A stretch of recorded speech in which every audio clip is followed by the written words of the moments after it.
সব বুঝেছি, সব বুঝেছি। আপনার আমাকে অসহ্য লাগছে, তাই আপনি বিদেশে যাচ্ছেন, তাই তো? তুমি আমায় ভুল বুঝছো। রাজ্য চালাতে অর্থের প্রয়োজন আছে। কেন এতদিন রাজ্য বুঝি চলছিল না? এতদিন যেভাবে চলছিল সেভাবেই চলবে। সময় পাল্টাচ্ছে।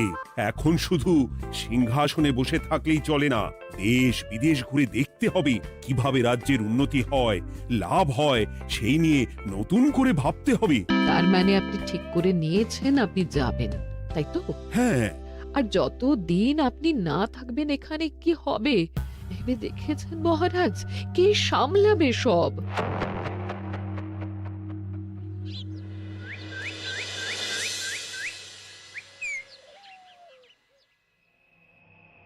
চিঠি?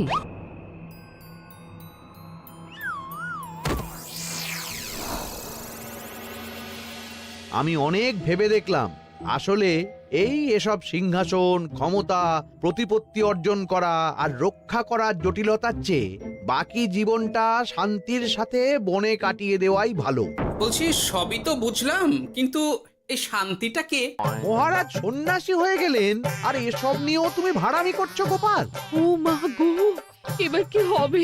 চিন্তা করবেন না রানীমা, কৃষ্ণনগরকে আমি আমার বুক দিয়ে আগলে রাখবো।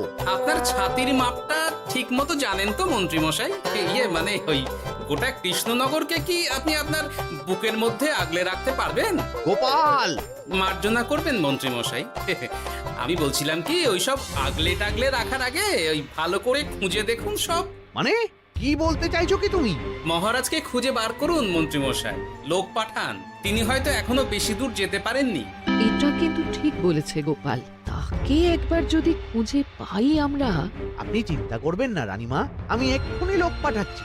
আর গোপাল, রানীমাকে বিশ্রাম নিতে দাও। যাও এখন, যত সব।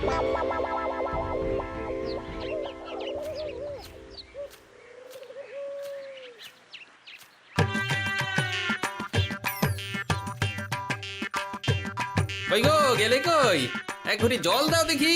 ওই জলই খেতে হবে, শুধু জল। ঘরে এক দানাও চাল নেই। বাজারে না গেলে আজ হরি মটর। রাজ্যে রাজা নেই আর তুমি ঘরে চাল নেই বলে চিল্লামিল্লি করছো, চত্ব সব। ও মা গো, মহারাজ রাজ্যে নেই তো গেলেন কই? হ্যাঁ, বনবাসে।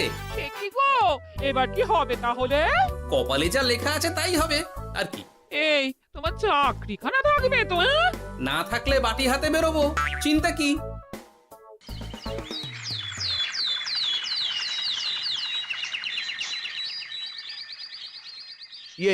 মহারাজ যখন নেই তখন আমি যখন এ রাজ্যের মহামন্ত্রী, তখন আমি এত মানে মানে করার কি আছে মন্ত্রী মশাই? মহারাজ নেই তো কি হয়েছে, রানীমা তো আছেন। আমরা তার কথা মতোই চলব। গোপাল একদম উচিত কথা বলেছে। হ্যাঁ, আমিও তো তাই বলছিলাম। মহারাজ যখন নেই তখন রানীমার নির্দেশ মতোই তো আমাদের সামলাতে হবে সব। কতদিন আর আগলাবে গোপাল? আজ নয় কাল এই শর্মাকেই বসতে হবে এই সিংহাসনে। যতদিন পারি ততদিন তো চেষ্টা করতেই হবে মন্ত্রী মশাই। আপনি যদি চলেন ডালে ডালে, আমি চলি পাতায় পাতায়। রাজা মশাই আছেন? আমি অনেক দূর থেকে আসছি।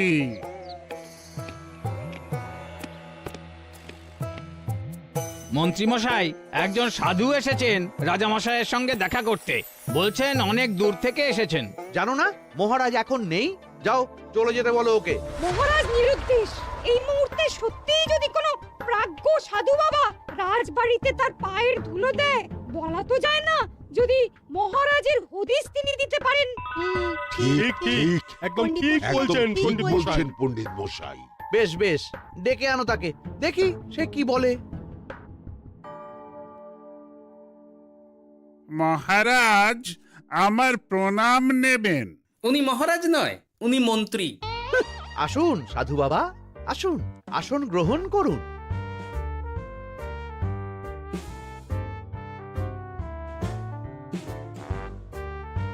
এ কি করলেন সাধু বাবা? এটা তো মহারাজের সিংহাসন। আপনার জন্য আমি অন্য আসনের ব্যবস্থা করে দিচ্ছি, আপনি বরং সেখানে বসুন। ওহ, রাজাই যখন নেই তখন তার সিংহাসনে বসতে ক্ষতি কি? আপনি কি করে জানলেন মহারাজ নেই? বুঝলে না, সাধু বাবা যে অন্তর্যামী গোপাল। এবার কি হবে? উনি যদি বলে দেন মহারাজ কোথায় আছেন, তাহলে তো আমার আর বাবা পণ্ডিত মশাই, আগেই ওরকম হামলে পড়বেন না। আচ্ছা, আপনি যদি অন্তর্যামী হন, বলুন তো আমাদের রাজা মশাই কোথায় গেছেন? জবর জটা কালো চুলে দে না মা অতীত বলেন। বুম! মহারাজ বনবাসে গেছেন। এটা যখন বলেছেন সাধু বাবা, তাহলে মহারাজ এখন কোথায় আছেন সেটাও নিশ্চয়ই আপনি বলে দিতে পারবেন। গোপাল, সব বিষয়ে নাক গলিও না তো তুমি।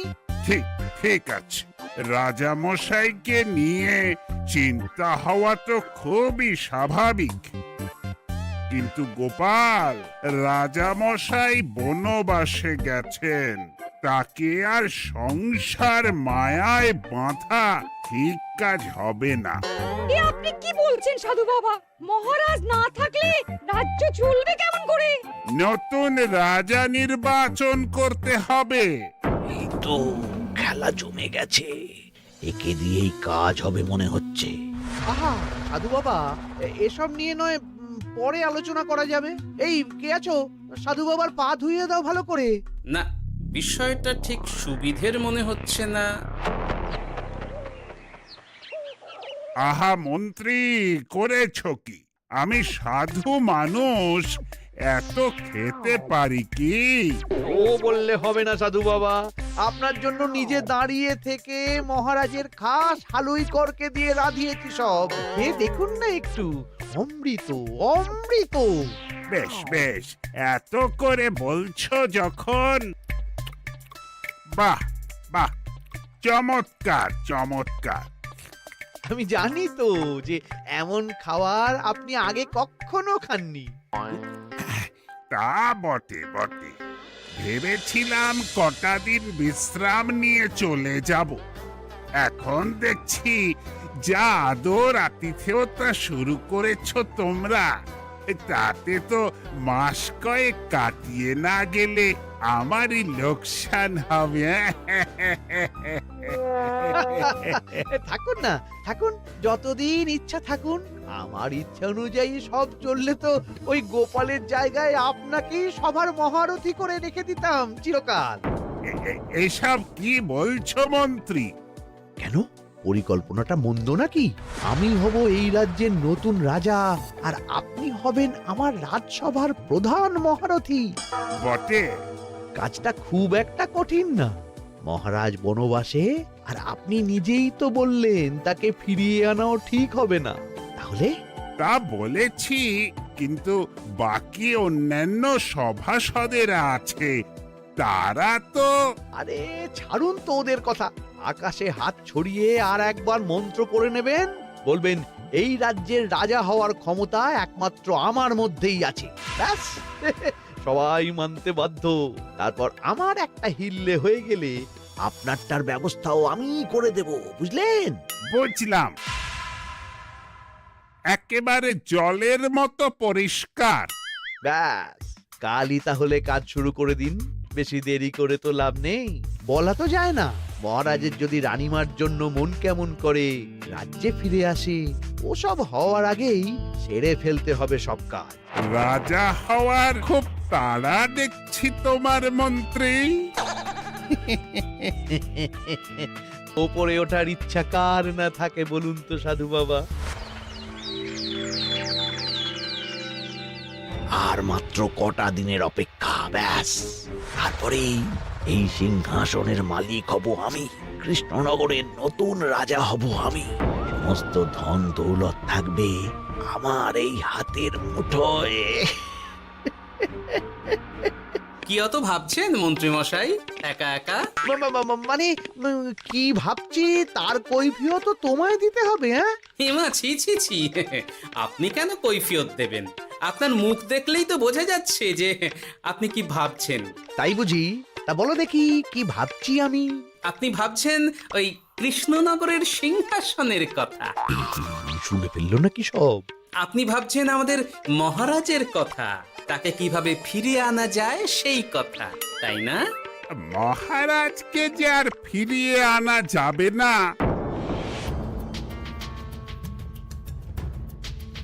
সে কথা তো আগেই বলেছি। তাই যদি হয় সাধু বাবা, আপনি এর একটা কিছু বিহিত করুন, না হলে রাজা ছাড়া রাজ্য। ঠিক বলেছ, রাজা রাজ্য, নুন ছাড়া তরকারি, আলো ছাড়া দিন, জল ছাড়া জীবনের মতো। তাই যত দ্রুত সম্ভব নতুন রাজা নিয়োগ করা দরকার। কিন্তু এ বিষয়ে সিদ্ধান্ত নেওয়ার আগে রানীমার সাথে কথা বলা জরুরি। তার চেয়েও জরুরি একটা কাজ আগে করা দরকার। কিসের কথা বলছেন মন্ত্রী মশাই? গোপালের বহিষ্কার। এ আপনি কি বলছেন মন্ত্রী মশাই? একে রাজা মশাই, তার মধ্যে গোপালের মতো বিচক্ষণ মানুষকে রাজসভা থেকে বহিষ্কার করলে তো রাজ্যেরই ক্ষতি। এটাই হচ্ছে সমস্যা। এই কক্ষে যার যেটা কাজ নয় সে সেটা নিয়ে বেশি চিন্তিত। তুমি বিজ্ঞানে মন দাও, রাজকাজ আমার দায়িত্ব। তাহলে এরকম সিদ্ধান্ত নেওয়ার আগে সবার সাথে আলোচনা করা দরকার। কোনো দরকার নেই, আমি যা বলেছি তাই হবে। রাজ্যের ব্যয়ভার বাড়ছে, এই মুহূর্তে কোনো ভাঁড়কে অযথা বেতন দিয়ে পোষার কোনো মানে হয় না। তাই গোপালেরও কাল থেকে রাজসভায় আসার কোনো দরকার নেই। সবই আমি বুঝতে পারছি মন্ত্রী মশাই। বেশ, আপনি যখন বলছেন, এই আমার শেষ দিন রাজসভায়, চলি সবাই, ভালো থাকবেন।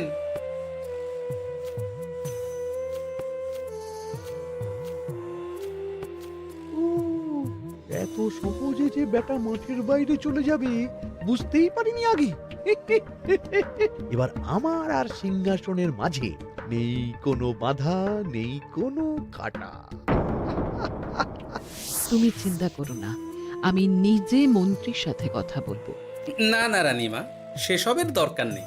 মহারাজ ছাড়া রাজবাড়ি শূন্য শূন্য লাগে, আমারও মন লাগছে না এখানে। বেশ, যা ভালো বোঝো তাই করো, তবে ডাকলে এসো কিন্তু। হ্যাঁ রানীমা, নিশ্চয়ই আসবো। এখন আমি চলি।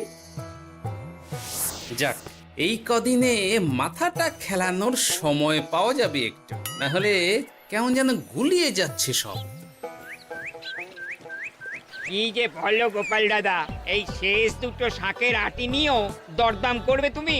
ওরে, আমি বেকার মানুষ, দরদাম না করে উপায় আছে আমার? হ্যাঁ শোনো শোনো শোনো, মহারাজ কৃষ্ণচন্দ্রের অবর্তমানে কৃষ্ণনগরে নতুন রাজা হিসেবে নির্বাচিত হবেন রাজ্যের মহামন্ত্রী। সেই শুভানুষ্ঠানে রাজবাড়িতে আমন্ত্রণ রইল।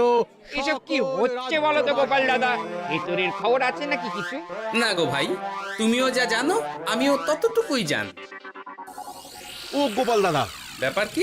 এ সময় এখানে কি চাই?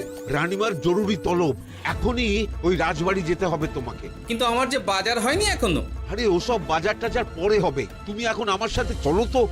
মন্ত্রীকে আমি বিশ্বাস করেছিলাম, ও যে এইভাবে বিশ্বাসের সুযোগ নেবে আমি একদম বুঝতে পারিনি। আমাদের এক্ষুনি অন্যান্য সভাসদদের সাথে কথা বলা দরকার রানীমা। কারোর সাথে কথা বলার দরকার নেই রানীমা, আমি নিজেই চলে এসেছি আপনার সাথে কথা বলতে। এখানে কি জন্য এসেছো গোপাল? রানীমার কান ভাঙাতে? বাহ, আপনি সবার মাথা মুড়িয়ে সিংহাসন কবজা করতে পারেন, আর আমি রানীমাকে সেই সত্যি কথা জানাতে পারি না? হ্যাঁ? চুপ! ভুলে যেও না, আমি কৃষ্ণনগরের হবু রাজা। মুখ সামলে কথা বলবে আমার সাথে। এসব কি হচ্ছে মন্ত্রী মশাই? রাজা মশাই নেই, সেই সুবাদে এ কি শুরু করেছেন আপনি? আমায় আপনি ভুল বুঝবেন না রানীমা, আমার হয়ে যা বলার সাধু বাবাই আপনাকে বুঝিয়ে বলবে সব। উনি আর কি বোঝাবেন? কতদিন এসেছেন উনি, কি জানেন এই রাজ্যের বিষয়ে? সাধনা মা, সবই সাধনা। সাধনার জোর থাকলে সবকিছুই জানা যায়। ভূত ভবিষ্যৎ অতীত সব। সেই জোর থেকেই বলছি মা, মন্ত্রীর কপালে আমি জ্যোতি দেখতে পাচ্ছি। মন্ত্রী যদি রাজ্যের রাজা হয়, এ রাজ্যের উন্নতি কেউ ঠেকিয়ে রাখতে পারবে না। আপনাদের একটা কথাও বিশ্বাস করি না আমি। এসব আপনাদের ষড়যন্ত্র। এ আপনি ভুল করছেন রানীমা। যা হোক, যে কথা আমি বলতে এসেছি, রাজা যখন আমি হচ্ছি তখন তো আমাকে এই প্রাসাদেই থাকতে হবে, ফলে আমার স্ত্রীকেও এখানে এসেই থাকতে হবে। সে তো আর একা থাকতে পারবে না। তাই আপনি যদি এই ঘরটা ছেড়ে দিতেন। কিন্তু মন্ত্রীমশাই, তুমি কি বলছো মন্ত্রী? এখানে না থাকলে রানীমা থাকবেন কোথায়? আর আমি তো এমন কোন বিধান দিইনি যে রানীমাকে অন্যত্র পাঠাতে হবে। সবকিছুর জন্য তো আপনার বিধান দরকার নেই সাধু বাবা। এ আমার নিজের বিধান। আমি রাজা হব, আমার স্ত্রী রানী হবে, তারও তো অধিকার আছে রানীর মতো থাকার, রানীর মহলে থাকার। আপনার ব্যবস্থা আমি অন্যত্র করে দেব রানীমা, আপনি কিচ্ছু ভাববেন না। হাজার হোক, আপনি আমাদের প্রাক্তন মহারাজের স্ত্রী বলে কথা। কি বলো গোপাল? আমার মনটা আসলে অনেক অনেক বড়, তোমরা খালি দেখতে পাও না সেটা। কাজটা কি আপনি ঠিক করলেন মন্ত্রীমশাই? শোনো গোপাল, আমাকে ঠিক ভুল বোঝাতে এসো না তুমি, বরং কাল সময় মতো চলে এসো। কৃষ্ণনগরের নতুন রাজার রাজ্যাভিষেকের জন্য মহাভোজের আয়োজন হবে। যতদিন পাচ্ছ খেয়ে নাও পেট ভরে।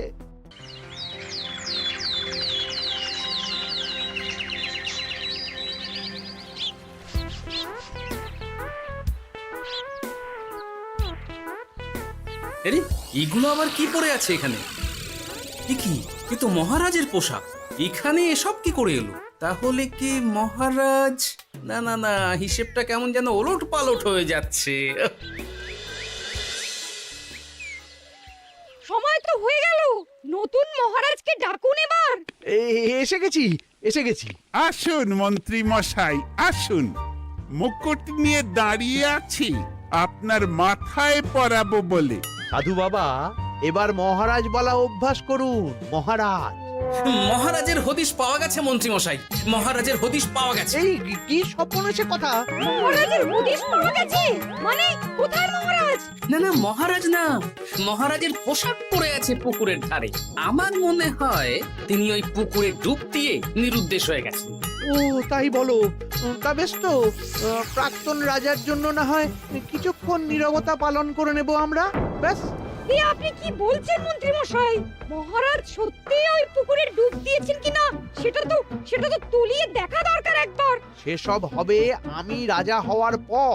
নিন সাধু বাবা, মুকুট পরান। কিন্তু মন্ত্রীমশাই, আরো একটা দুঃসংবাদ আছে যে। ও আবার কিসের দুঃসংবাদ? মহারাজ যে পুকুরে ডুব দিয়েছেন সেই কথা বলতেই রানীমা অজ্ঞান হয়ে গেছে। তুমি যে কি করো না গোপাল, শুভ সময়ে অশুভ একটা সংবাদ দিয়ে দিলে তো সব বরবাদ করে। এই কে আছো? গ্রেপ্তার করো গোপালকে। তার আগে তোমায় গ্রেপ্তার করা হবে। এত বড় সাহস তোমার? হবু রাজাকে গ্রেপ্তার করার কথা বলো তুমি? আজ তোমার একদিন কি আমার একদিন। কিসের হবু রাজা? আমি কৃষ্ণনগরের আসল রাজা। হ্যাঁ, আমি। কি মহারাজ, আপনি? হ্যাঁ, আমি। অনেক দিন ধরে তো তোমার বাড়বাড়ন্ত দেখলাম, আজকে খেলা শেষ। কিন্তু গোপাল, রানী কোথায়? কেমন আছে সে? এক্ষুনি তার কাছে আমাকে নিয়ে চলো। রানীমা ভালোই আছে মহারাজ, কিচ্ছু হয়নি তার। কিন্তু তুমি যে বললে রানী অজ্ঞান হয়ে গেছে। এটুকু মিছে কথা না বললে যে আপনার লুকোচুরি খেলাটা এত সহজে শেষ হতো না মহারাজ। লুকোচুরি বটে, কিন্তু তুমি বুঝলে কি করে এত সব? প্রথম সন্দেহটা হলো যখন রানীমাকে অন্যত্র রাখার কথা বলতেই আপনি বিচলিত হয়ে উঠলেন, তখন। তারপর পুকুর পাড়ে আপনার পোশাক। ব্যাস এটুকুই, আর কিছু নয়। আর প্রথম দিন রাজসভায় এসেই সোজা সিংহাসনে চড়ে বসা, ব্যাস। একে একে 2 আর 2 এ 2 4 করে ফেললাম। তারপর মনে হলো রানীমার প্রতি টান ফিরিয়ে আনতে পারে আপনাকে আপনার আসল রূপে। তাই এই মিছে কথা। অধমের অপরাধ মার্জনা করবেন মহারাজ। গোপাল, তোমার তুলনা নেই। কিন্তু মহারাজ, আপনি কেন এই ছদ্মবেশ নিয়েছিলেন তার আসল উদ্দেশ্যটা কিন্তু এখনো আমার কাছে পরিষ্কার হয়নি পুরোটা। আসলে আমি পরীক্ষা করছিলাম, বুঝলে, কিসের পরীক্ষা মহারাজ? যে আমার অনুপস্থিতিতে কে এই রাজ্য চালাবে তার পরীক্ষা। এবং আমি ঠিক করেছি যে কদিন ব্যবসার কাজে আমি বাইরে থাকবো ততদিন রানীর পরামর্শ মতো সমস্ত কিছু সামলাবে গোপাল। মহারাজ কৃষ্ণচন্দ্রের জয়। জয় গোপালের জয়। আর আমি মহারাজ? তুমি থাকবে পেয়াদা। এ কি, শুধু জল আর ভাত? আগেই বলেছিলাম বেশি বেরো না, বেরো না, রাজা হবেন। এখন খাও খাও, জল ভাত খাও। চেষ্টায় তুমিও আমাকে ভুল বুঝলে গিন্নি।